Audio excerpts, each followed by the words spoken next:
the point I'm getting at, the people in the community, and I'm respectfully saying this, that don't understand the importance of it. We have to work together to find a way to get that out. We have to work together to try to find a way to educate the individuals in the community that don't know this industry. And it's not just a rec game. It's not just something to play with. It's not just something our kids do. It's an industry. It's an industry. It's an actual industry. Because it's connected to sport, people think it's sport. But it's all play. It's an economy. Yeah. In fact, it's one of the fastest growing economies in the United States right now. That absolutely is. So, I mean, you take this complex that we're thinking about doing, as you well know, is not just a bona fide gymnasium. No. It's not just a facility to go play in. It's actually an industry that we've hired a professional firm to operate and management. And Chris, you know, if you leave it to me to manage, what am I going to do? I'm going to ruin it. I can't even fix potholes. So there's a lot of truth to that. Well, it is true. You didn't have to go there, but the whole idea again is, it's an industry that we're bringing in, and I want to be as transparent on record as I can be. It's not being done to give our local community another recreation point, however it might be. But it's being done. My understanding from when Eastern Sports came and talked to us is that there is a significant component of his pro forma that's within our community that gives opportunity to our community too, that does not compete with our already existing YMCA. That's right. Yeah. Right? So there is an opportunity there as well, but the reason they're coming is because of the model and the industry that exists. If it could be an industry that wanted to come to Tazewell that makes widgets. That's right. And it'd be a lot easier for people to understand if it was widget making, right? Right. But this is a huge industry that is killing it right now, and it is. You've seen it yourself. You spent your dollars, and what got me attracted to it was like how big and crazy it was, but was that how much money is spent at these things. That's exactly right. So it's not like I didn't hear what you had to say back then. Right. I mean, you had kids that were playing. You were all in it. But what got me is when I had to take my daughter, and when I say I had to take her, that's what I mean. I was going. I didn't have any choice but to take her. So, and we have been to places that were out of nowhere, but that economy that it brought to the community. So, that's where I was first introduced to it, and since then. I've seen it grow, and I had a good friend of mine, Chris. It's not been long ago. We were talking, and he said, "Todd, it's not going to work here." And I said, "Okay, I understand. You're a great friend of mine. Okay, tell me why it won't work. Help me. I don't want to do anything to jeopardize the town. That's the last thing I would do." Mm-hmm. He said, "I said, well, tell me why it won't work." And his words were, "There's not enough kids here." Mm-hmm. And that's a typical response, and I respect it. But what that says to me is I've dropped the ball. People that don't know what it really is. They don't know what it is. So no, it's not enough kids in Tazewell. Mm-hmm. And it doesn't make any difference. You always hear people say, well, Tazewell will never be anything. Southwest Virginia will never have anything. Well, you keep thinking that, and you operate with that attitude, and that's what we'll be. Mm-hmm. So, even though we have here in Tazewell, even though we have 60 lane miles in town of highway, of roads, we've got to maintain that. But I can't keep raising taxes. I can't keep raising water and sewer fees. And the population. You don't have a choice. Well, I don't have a choice. Right now, you have no choice that I see, because you either reduce services or increase taxes, because your tax base is reducing. That's exactly right. And how many times have you had people say, when is the town going to bring in something for us to work at? When are they going to bring in a factory? Well, we don't have that ability to do that. We've been trying to do this in Southwest Virginia, not just here, but we've been trying to do it in Southwest Virginia for 40, 50 years, intervene into a dying coal economy. So that's not have you ever ate at a restaurant, Chris, that said the town of something? No. No. That's not what local government's for. No. But, what we're trying to do is bring in something so that we can turn the economy around here. You know, I had somebody ask me the other day, they said, Todd, why don't you spend that money on paving streets? Well, those same streets are going to need to be paved in the next 5 or 10 years. Where are you going to get the money then? Exactly. So if we can take that money and use it as a start, as a footprint to give the community something back. Because the best tax dollars are tax dollars that are coming from out of our area. And when all these people come to play travel ball from outside of Tazewell County, right. and some in still, right? Sure. But the ones that spend the most money don't live 10 miles away. They can run home for lunch. That's right. Yeah. Right? Or fill up their gas tank, or go to our restaurants, go to our stores, come to our Main Street. Because go back a bit further, and when I first started council was right before you got here, and your biggest thing at that time was Main Street. Right. And you had this saying was, I just need somebody. I need one person to stand up and, when one person goes on the dance floor, everybody follows. And you found that one person. Remember who it was? Yeah. My prom analogy. Yeah. Yeah. Who was that person that stepped up on Main Street first? I don't know, man. Nancy Grieger. That's right, Nancy Brooks, and she broke ground. And then after that, we had all those other restaurants come. That's and right. we had the brewery come. But So then Mike, hold on. My concern with that, when all that happened though, was that at that time, to me, I felt like Main Street was like a Hollywood set. You know how it's like when you walk down Main Street, they look like real buildings, but when you get behind it, there's just a bunch of 2x4s holding up the kind of facade of it. Right. Because I didn't think we had the people to support that industry that was being created on Main Street. Sure. And what did we see over time? A lot of them struggle, some of them close. Yeah. And then you had the other analogy about just seeing your mind's eye, and you did this with our council back when I was still on council, and you said, just close your eyes and just think about like school bus shows up and a bunch of kids get off Main Street. Yeah. And you said, we'll see you guys in an hour and a half. There's 5 restaurants here. Go wherever you want. Yeah. What does that do to the economy of our? Can you imagine a school bus from the sports complex or a travel ball team? Yeah. Opening the doors up and say, y'all go eat. You got an hour and a half or 2 hours, 3 hours. And 10 teams, the marketing strategy. 10 teams go to be noodled, and 10 teams go to the front porch, and 10 teams go to the chop house. And can you imagine what it would do to our Main Street? Or even if it was on the other side of town, with a McDonald's, Sonic, wherever. All of them are going to. All of them. Yeah. It's just incredible. It's an opportunity we have. And here's another great, what I see is we're not the Lone Rangers in this. There's a lot of localities that are going to benefit. That are trying to do what we're doing. Yeah. But we're blessed to be able to say there's none in the area right now. So you've got Princeton's doing an amazing thing with that outdoor play. They have an indoor element too.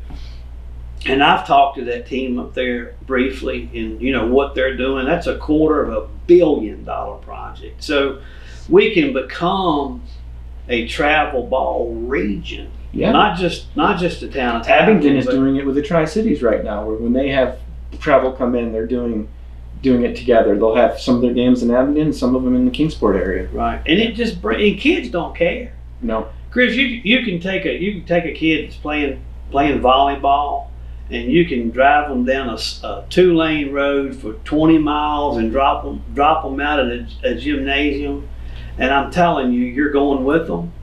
I love Marion, but when we went to Marion, remember what that was like? They didn't. They don't have a complex, so they had it in like 5, 6, 7 different gyms on either side of the county. They went from gyms, yeah. Did our kids care? No, they don't care. They just wanted to play ball. So the excuse that, it won't work in Tazewell, that's what you've always heard, and people have bought You have into 2 that. studies done. 2 studies that, if I 3 remember really, correctly, yeah. 3. Yeah, 2 by 1 and 1 by. That's right. That show that it will absolutely work. And is Eastern Sports, are they a nonprofit or a profit? They're for-profit entities. So do you think they want to come here to make money or lose money? Well, let me tell you this, and you've been off council for a little while, so you're probably not aware of this, but I always questioned the language that was in the performer that said that they would make the debt service payment. I always questioned that simply because of a business sense. I mean, who's going to do that? So we actually met with Eastern Sports Management. It was the town council, the IADA, some of the community, and Eastern Sports Management. And we had a meeting here a week ago. And to make a long story short, Eastern Sports Management guaranteed debt service. the debt service payment. So I mean, so let's take, and let me elaborate on that a little bit. The facility is estimated at $20 million. So we're going to do fundraising. We're going to stay away from local tax dollars. We're going to do fundraising, and the funds are out there if we're sharp enough to capture them. So you also have to have skin in the game. So if I ask you, I'm going to help you rake your yard, and I show up, I'm not going to help you. What have I done? Odds are you're not going to invite me back. So you have to have skin in the game to show funders that you're serious about it. Well, Yeah. our match was estimated at $5.5 million. Well, coincidentally, if you back into $5.5 million at 6%, now interest rates, revenue bonds, they change. But if you do that over 40 years, the debt service is right at $365,000. Eastern Sports Management guaranteed $368,000. That's a year, you mean? A year, yeah. So they're going to making make the debt service. they're making the debt service. So for them to guarantee that we will get enough revenue out of that facility to make the debt service payment, can you imagine the revenue that they see they're going to make? That they're going to make. And the really cost to the town that's a hit towards your bond borrowing ability. Well, maybe not, because it's a revenue bond. Okay. And I've checked with our bond counsel. So revenue bonds are based on revenue. So GO bonds are not going to go against our borrowing power. Okay, good. So Doesn't affect the sewer treatment plant? No, Opportunity? won't go against our sewer treatment plant, any projects that we have. You know, to me, it's a God-sent opportunity and it's amazing that no other locality is in front of us here. We've got a striking opportunity here. Yeah. So this goes back to your Main Street thing, the first one on the dance floor, right? So yeah, it's been always my analogy. I haven't used it in a while, but I've always said, you know, growth is like going to a prom, and you know everybody wants to get on the dance floor, but nobody will till somebody else does. Yeah. So in Main Street, our Main Street just throbbed, and you know COVID shut it down. Mm-hmm. You can go up there and see the results of COVID now, but they're still very active business. I've seen Main Street where you could not find a parking spot at 6:30. I've seen it wall to wall, and it'll be back. And I remember when it was just a Coca-Cola machine. Yeah, you couldn't buy. Yeah. So we've still come a long ways. Absolutely. I just want to go further. And the other things that I've talked about, and you know, that I've been passionate about, is that the future of this town, right? If we don't do something to help this community survive, and we don't have the blessings of the 81 corridor, so we have to think outside the box a little more. That's right. Because I want every business in this community to thrive. I want people who's, you know, a lot of people in this town, you know, we were taught and grew up to the point that, you know, one of your biggest assets is your home. That's right, yeah. Well, I want that to not be a liability and to be an asset. For that to happen, this has to be a place to come where houses are desired. Right. And that helps improve people's property values. Right. And I think that's a huge thing for this town. And that's one of the biggest things that shows if a town is upward trending or downward trending, is home or any property valuation. Right. So Curb appeal, buddy. Yeah. Curb appeal. And we saw it during COVID. People that came here and visited on their motorcycles or any other way started coming here and buying homes. That's right. Right? And as people come here and buy homes, your home value goes up. That's exactly right. And that's what I want for our community. I want this to be a thriving community where the businesses are doing great. It's still, I actually had a patient in Abingdon bring me an article, and it was years old. It was a clipping out of an article, and it talked about how Tazewell is one of the safest towns in the United States. I remember that. Yeah. But anyway, I still want it to be that. I don't want Tazewell to change per se. Right. And we lose 1% population annually, and that's not big. So the time that I was on council, we lost 11% population. That's right. Well, those are taxpayers that left. That's right. And then we lost Magic Mart, and we lost some other businesses. That takes a hit to a small town that has a pretty tight budget. And that's exactly right. And I'm sure didn't go any easier for you this year than it has the last several years. And when it comes to water or sewer rates or any other kind of fees, I base them on a population. But when you take one of those 10%. out, when you take one of them out, now you've got to increase that. So if we don't do something, and people are always calling me, and they're always saying, when are y'all going to do something to bring an economy? They're always saying, why don't you create jobs? So let's talk about that just for a minute. You hear the analogy, job force training. So I'm going to ask you unbiasedly, if we were to say, okay, let's fill out a grant for job force training, what would it be for?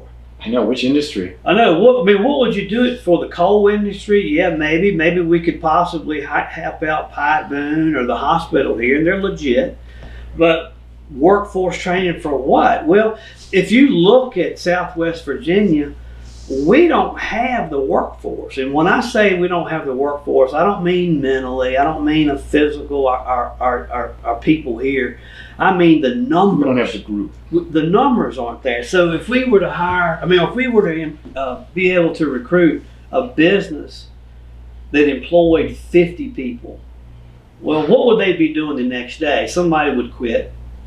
So before you know it, they'd be hiring all the time, and it's just the nature of any business, but the workforce is not here. So what do we do to say, okay, we're Southwest Virginia, we're kind of in, quote unquote, according to Richmond, a depressed end of the state. So what do we do to put ourselves in a situation to not sustain an economy? I don't want to sustain what we have now. I want to build an economy. Yeah, this one's not going to last. No, it's not going to last. So the only thing I know to do is the travel ball, AAU, the sports industry. Now they'll come here. Yes. You don't have to hope that you'll have employees. And Eastern Sports Management has a number of these facilities across the United States. They've been very successful, and they see an opportunity in Tazewell as being their next home. So, over the next 2 or 3 months, I'm going to do a number of these type of videos that we're having right now. And I equally want to talk to people that are not fans of this project. And maybe it's something I'm missing out there. Maybe it's something I'm missing, but I can't see anything but daylight, especially if somebody, and we're not building it, Chris. We are not using tax dollars. You're not building it. That's right. We're not using tax dollars to offset the profits of the private sector. In this case, the private sector is building it for Tazewell. Right. What more could you offer the community? I know. You just got to get out there and get the money. They're building it for us. Yes. And it's going to be owned by the IEDA / the town of Tazewell. It'll be owned by the local taxpayers. It'll be owned by the citizens here, but it'll be ran and operated by the private sector, and it'll bring in thousands of people. So what was the first year study showed 700 and some thousand people the first year? It was 368,000 people a year. So that's 1,000 people a day almost. So I got that way off. but and even if we were to do half that, or a quarter of that, I mean, wow. And the majority of those people are like Friday, Saturday, Sunday, right? So there's weekends too. And by the way, it's not just what you and I did together with our kids. It's not just basketball. It's the track. It's the indoor track with the high schools and colleges. That's right. Did you know, and you're aware of this, you have a daughter that play track or two, but they go all the way to Liberty University. Yep. Our kids in this region, not just in Tazewell. Roanoke College. That's right. Go all the way to Liberty for the indoor track. Well, this will have a sanctioned indoor track. When we were way back doing this, you had Coach Keene go to several schools. That's right. As far as like an hour and a half, 2 hours away. Right. To ask the ADs at that time, and this is probably 5 years ago. Okay. That's correct. And he went, and every single school said yes. They actually wrote letters, still have them. Yeah. I think it was like 9. Yeah. It might be 13. My mind's gone, Chris. But letters saying if you build it, we'll come. Yeah. So I don't know of any other thing as manager that I could do to improve the economy, not just in Tazewell. And it could be all kinds of stuff. It's not just sport, right? Gun shows. That's right. Knife shows. Spring expos.